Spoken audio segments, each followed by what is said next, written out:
UGC के जो rules आए हैं अब ये 2026, इसके बारे में आपके क्या विचार हैं?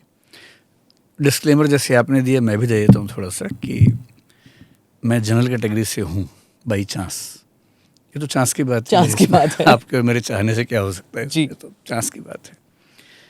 लेकिन मैं रिजर्वेशन का, सोशल जस्टिस का सपोर्टर हूँ और मैंने यूट्यूब पे पहले एक वीडियो बनाया था रिजर्वेशन पे 4 साल पहले, और मैं बहुत क्लियरली ये बात कहता हूँ कि मैं रिजर्वेशन, सोशल जस्टिस का समर्थक हूँ।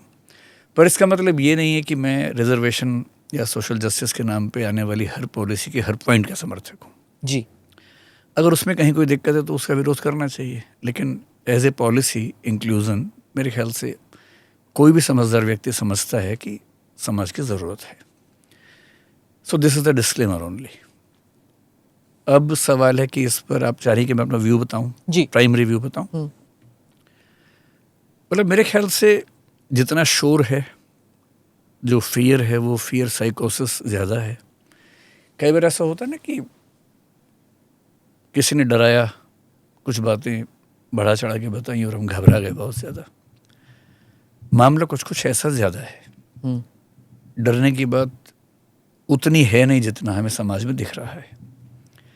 लेकिन हाँ, ये भी मुझे लगता है कि बहुत अच्छे रेगुलेशंस अगर थोड़ा और सावधानी से बनते, थोड़ा हड़बड़ी में बनाए रेगुलेशंस ऐसा दिख रहा है। हालांकि उनको टाइम तो मिला था पूरा। मेरे ख्याल से बड़ी कमेटी है और इतने पॉलिटिशियंस भी थे, सबने देखा है और फिर भी हड़बड़ी हो गई। अगर टाइमलाइन को ध्यान से देखेंगे तो शायद बात और समझ में आएगी। 13 जनवरी को ये डिक्लेयर हुआ, नोटिफाई हुआ, क्योंकि सुप्रीम कोर्ट ने जिस केस के तहत आदेश दिया था उसकी अगली सुनवाई 15 जनवरी को थी, 2 दिन बाद। और मेरे ख्याल से यूजीसी को वहाँ ये बताना ज़रूरी था कि हमने रेगुलेशंस निकाल दी। ये केस 2019 का है जो सुप्रीम कोर्ट में चल रहा है। आपने रोहित वेमुला का नाम सुना होगा जी। उसकी मदर हैं राधिका वेमुला। पायल तड़वी का नाम सुना होगा, डॉक्टर पायल तड़वी, जो मुंबई में एक मेडिकल इंस्टीट्यूशन में थी और वहाँ सुसाइड किया था। वो भील कम्युनिटी की मुस्लिम थी पायल तड़वी, तो उनकी मदर जो हैं आदिबा सलीम तड़वी और राधिका वेमुला जो रोहित वेमुला की मदर है, इन दोनों ने एक जॉइंट पिटीशन 2019 में सुप्रीम कोर्ट में लगाई थी। पिटीशन ये थी कि 2012 के जो गाइडलाइंस हैं, रेगुलेशंस हैं, एक तो वो पर्याप्त नहीं है, एडिक्वेट नहीं है। दूसरा, उनका इम्प्लीमेंटेशन भी ठीक से होता नहीं है, वो सिर्फ कागज़ पे हैं, सिंबॉलिक हैं। उसका रियल बेनिफिट उन लोगों को मिलता नहीं जिनको मिलना चाहिए। तो सुप्रीम कोर्ट ने इसमें सुनवाई की। इंदिरा जयसिंह इस मामले में इन पीड़ित पक्ष की ओर से बात कर रही थी।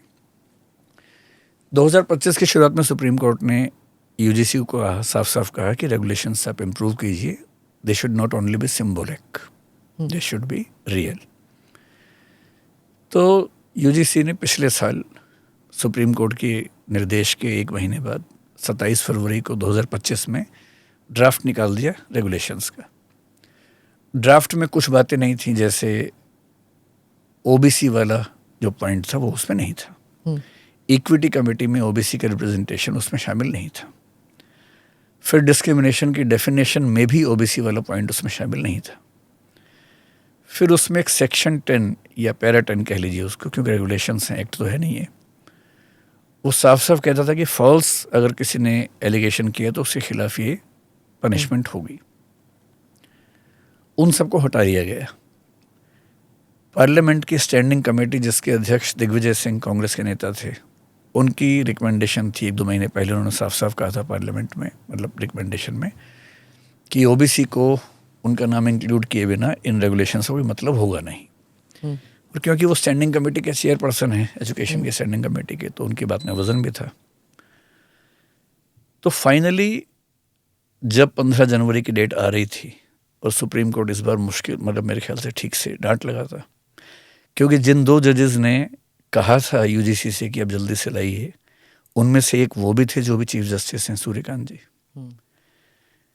तो मेरे ख्याल से, ये अनुमान से कह रहा हूँ, मेरे ख्याल से यूजीसी पर दबाव ज़्यादा था, तो 13 जनवरी को लाना ज़रूरी था कि 1 दिन पहले आ जाए। 15 जनवरी को सुप्रीम कोर्ट में इंदिरा जयसिंह ने यह कहा है कि ये रूल्स एडिक्वेट नहीं हैं। 19 मार्च की नई डेट है इसकी सुनवाई की। मेरे ख्याल से 19 मार्च को फिर इस पर बात होगी। जो डिबेट्स अभी चल रही हैं वो डिबेट्स भी उसमें एड्रेस होनी चाहिए। लेट अस सी, क्योंकि ये मामला सुप्रीम कोर्ट के तहत हो रहा है, मुझे नहीं लगता कि सरकार इस पे बहुत ज़्यादा कुछ करने की हालत में थी भी। हो सकता है कि ये जो डिस्प्यूट्स हैं इस पर बहुत ध्यान न दिया गया हो, पर हाँ मेरा ख्याल है कि थोड़ा सा और केयरफुल हो सकते थे। जैसे मैं आपको एक अजीब सी बात बताता हूँ, मैं जानबूझ के रेगुलेशंस ले ही आया हूँ क्योंकि बिना पढ़े मुझे समझ नहीं आता है। एक बहुत बेसिक सी बात देखिए, कोई भी जब ड्राफ्ट बनता है, डॉक्यूमेंट बनता है, पहले उसकी वेटिंग होती है, प्रूफ रीडिंग होती है। इतना केयरलेस तरीके से ड्राफ्ट बनाए गए हैं, इसकी प्रिएम्बल में आप पढ़ेंगे तो जो वीकर सेक्शंस हैं जिनको जस्टिस देना है उनका नंबर 6 है इसमें।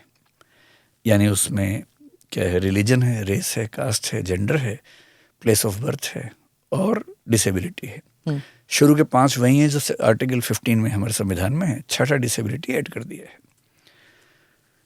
जब आप इसकी प्रिएम्बल से आगे ऑब्जेक्टिव में जाएंगे, ऑब्जेक्टिव में भी यही 6 हैं। पर आप सोचिए किस लेवल पे केयरलेस कोई हो सकता है। ये 6 लिखे हुए हैं, फिर लिखा है पार्टिकुलरली, उसके बाद 3 का नाम लिखा है, उनमें से एक है economically weaker sections, EWS। Interesting बात है, शुरू के 6 में EWS नहीं है और फिर कह रहे हैं पार्टिकुलरली इनके बारे में। जब आप कहते हैं पार्टिकुलरली, आप कहते हैं कि मतलब तो ये ऊपर भी होना चाहिए, 6 हैं, इनमें से इन पे विशेष रूप से जिन 6 का जिक्र है उसमें EWS है ही नहीं। पार्टिकुलरली में EWS भी है, OBC SC ST हैं उसमें और डिसेबिलिटी वाले लोग हैं। पर EWS आपने ऊपर 6 में लिखा नहीं, कहीं भी नहीं लिखा, यहाँ कैसे आ गया? फिर जब आप सेक्शन 4 में जाते हैं, PIL आएगा उस पर, आना ही चाहिए मेरे ख्याल से। जब सुप्रीम कोर्ट में बात होगी तो ये सब पॉइंट उठेंगे ही। आप इसे सेक्शन या पैरा 4 में जाएंगे, पैरा 4 में जब डिस्क्रिमिनेशन की बात हुई तो 7 बेसिस कर दिए, पहले 6 हैं, यहाँ 7 हो गए हैं। और 7 में 3 ऐसे हैं जो पहले नहीं हैं। जैसे लैंग्वेज है, ऊपर लैंग्वेज का जिक्र भी नहीं है, यहाँ लैंग्वेज का भी जिक्र है। फिर एथनिसिटी यहाँ लिखा है, ऊपर लैंग्वेज में कैसे डिस्क्रिमिनेशन होता है? लिंग्विस्टिक माइनॉरिटीज के साथ। अच्छा, ओके। फिर यहाँ पर क्रीड लिखा हुआ है, क्रीड ऊपर कहीं भी नहीं लिखा हुआ है। मतलब ऐसा नहीं कि इससे बहुत इसकी नेचर पे अंतर पड़ जाता है इन चीज़ों से, लेकिन आप इतना महत्वपूर्ण रेगुलेशन बना रहे हैं, इतनी प्रूफ रीडिंग भी नहीं की। और ये एक इमोटिव इशू है, जानते हैं कि एक एक अक्षर को लोग ध्यान से पढ़ेंगे और मैं उससे। तो प्रैक्टिसिंग लॉयर नहीं हूँ, जब मैं ही पढ़ पा रहा हूँ तो जब लॉयर्स पढ़ेंगे तब क्या होगा इसका। तो थोड़ा सा मुझे लगता है कि जल्दबाजी रही होगी, इसलिए ऐसा हुआ है। हाँ, तो ये इन गाइडलाइंस को देखकर जो क्रिटिक्स हैं वो कह रहे हैं कि इसमें एक इम्प्लिसिट डिस्क्रिमिनेशन आता है कि डिस्क्रिमिनेशन है ही, there is no need to prove it, there it is an existing pre condition. क्या आप अग्री करते हैं कि this is the mentality of every university, all university, some university की डिस्क्रिमिनेशन होता ही है? मैं फिर से एक बात और कह देता हूँ कि इन जनरल एक्सेप्ट 2-3 पॉइंट्स, ये रेगुलेशंस बहुत अच्छे हैं। 2012 के रेगुलेशन से काफ़ी बेहतर है, इसमें कहीं कोई इफ्स एंड बट्स नहीं। इसकी ज़रूरत थी, एकदम ज़रूरत थी। और सुप्रीम कोर्ट ने जब कहा तो ज़रूरत तो थी ही, ये तो उनके हाथ में था ही नहीं। As an educator you feel की ज़रूरत थी? यस, इवन अदरवाइज ज़रूरत तो थी ही। 2012 के रेगुलेशंस बहुत इफेक्टिव नहीं थे, ये बात भी सही है। फॉर एग्जाम्पल, मैंने कल एक पॉडकास्ट सुना, उसमें एक जिक्र सुना कि 3000 इंस्टीट्यूशंस में कमेटीज बनी हुई थी। कमेटी का मतलब पहले कमेटी नहीं होती थी, एक ऑफिसर होता था, एंटी डिस्क्रिमिनेशन ऑफिसर होता था, और एक सेल होती थी, इक्वल अपॉर्चुनिटी सेल बोलते थे, EOC। 3000 इंस्टीट्यूशंस की EOCs के पास कुल कंप्लेंट्स पिछले कई साल में कितनी आई हैं? 1500 भी नहीं आई हैं, कंट्री वाइड। अब ये तो मैं नहीं मान सकता अपने समाज को देखते हुए कि इतना भी नहीं होता होगा, लेकिन वो किसी को पता भी नहीं होता था, ना कोई कंपल्शन थी, कंप्लाइंसेस की ज़रूरत नहीं थी। कॉलेजेस अगर यूनिवर्सिटीज़ न भी कंप्लाई करें, UGC कुछ करता नहीं था। फिर उसमें अपील का मैकेनिज्म भी कॉलेज के अंदर ही होता था, अंदर ही अंदर बातें सुलझ जाती थी, सॉल्व हो जाती थी या दब जाती थी। जब सुप्रीम कोर्ट ने इस केस में कई सवाल पूछे या विपक्ष के वकील ने जब सवाल पूछे तो जवाब थे नहीं सरकार के पास, UGC के पास। जैसे एक सवाल था कि अगर किसी ने कंप्लेंट की और जो कंप्लेंट का रिड्रेसल हुआ उससे वो खुश नहीं है तो कहाँ जाए? तो उसमें आखिरी सॉर्ट क्या था कि आप अपने कॉलेज के या यूनिवर्सिटी के हेड के पास, प्रिंसिपल या वीसी के पास जा सकते हैं। That was the last resort you can say. इसमें बड़ी अच्छी व्यवस्था है कि यदि आप संतुष्ट नहीं हैं इक्विटी कमेटी के फैसले से, तो आप ओम्बुड्समैन के पास जा सकते हैं, और वो ओम्बुड्समैन आपकी यूनिवर्सिटी या कॉलेज का नहीं है, उसके बाहर की एक इंडिपेंडेंट अथॉरिटी है अंडर यूजीसी रूल्स ऑफ 23। कितनी अच्छी बात है। ओम्बुड्समैन एमिकस क्यूरी की व्यवस्था करेगा, एक वकील को उसमें लगाएगा, और वकील की फीस इंस्टीट्यूशन पे करेगा, बच्चा पे नहीं करेगा। And within 30 days of the complaint going to the ombudsman, he will try his best or she will try her best to get the solution। कितनी अच्छी बात है। आई एग्री कि in theory it sounds good कि एक और level आ गया, एक और फायरवॉल आ गया, लेकिन the problem is about the committee. जो कमिटी है उसको कैसे कॉन्स्टिट्यूट कर रहे हैं, क्योंकि उसमें जो है जीसी के लोग हैं ही नहीं, जनरल कैटेगरी के लोग हैं ही नहीं। This is what I am hearing that the critics are saying कि इसमें जो कमिटी बनेगी, इसमें ओबीसी के लोग होंगे, तो एससी एसटी के लोग होंगे, तो उनके automatically they will believe the complainant, क्योंकि वो automatically they are tune to that, क्योंकि so the complainant, the person who has committed the crime supposedly has to prove himself innocent, and he is already guilty before proving innocence. There are 2 points in it। अगर आपने इसके rules को पढ़ा हो तो regulation number 5 में जो 6 सब पॉइंट है, that is about the composition of the equity committee. मतलब मैं आपकी बात को पूरा खारिज नहीं कर रहा हूँ, इसमें दरअसल 2 बातें हैं। पहली बात को पहले करते हैं, फिर दूसरी बात पे आते हैं कि ओनस या बर्डन वाली बात कहाँ रहने वाली है। एक तो ये कि प्रिजम्पशन है कि क्राइम किया है, एक तो ये, वो बाद में लेंगे।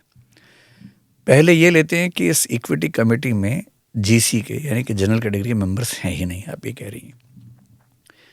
हमें लैंग्वेज को समझना पड़ता है। जब हम लॉ पढ़ते हैं, कानून पढ़ते हैं, तो लैंग्वेज में क्या लिखा है और क्या इम्प्लाइड है, दोनों बातें समझनी होती हैं। फॉर एग्जाम्पल, मैं इसको पूरा सपोर्ट नहीं कर रहा हूँ, हो सकता है अंत में मैं ये कहूँ कि हाँ एक लाइन और लिखी जा सकती है, लेकिन एक एग्जाम्पल से बात समझते हैं। मान लीजिए किसी अमेरिकन यूनिवर्सिटी में भारत के बच्चे कंप्लेंट करते हैं कि भाई हमारे साथ रेशियल डिस्क्रिमिनेशन होता है, और यूनिवर्सिटी बोलती है ठीक है हम एक इक्विटी कमेटी बनाते हैं, और उसमें लिखा इक्विटी कमेटी के मेंबर्स कौन होंगे, उसमें लिखा कि 8 मेंबर्स होंगे, but at least 1 member will be from the Indian community. इस पर अगर अमेरिकन वाइट्स ये कहें कि हम तो हैं ही नहीं, ये बात कितनी जेन्युइन है। ठीक उतनी ही जेन्युइन बात ये है कि इसमें जनरल कैटेगरी नहीं है। इस कमेटी में कितने मेंबर्स हैं? 8 + 2 हैं। 2 ऐसे मेंबर्स हैं जिनको टेक्निकली मेंबर नहीं कहते हैं, वो इनवाइटीज हैं, जो 2 बच्चे होंगे। 8 मेंबर्स हैं। पहला मेंबर कौन है? जो कॉलेज का प्रिंसिपल या यूनिवर्सिटी का वीसी है। दूसरा कौन है? जो कॉलेज की मैनेजमेंट कमेटी ने या यूनिवर्सिटी की एग्जीक्यूटिव काउंसिल ने अपॉइंट किया है as a coordinator, who will also be the working secretary of the equity committee. उसके बाद 3 सीनियर मोस्ट या सीनियर प्रोफेसर्स उस पर काम करेंगे। इनमें से किसी की जाति नहीं लिखी हुई है, ये 5 हुए।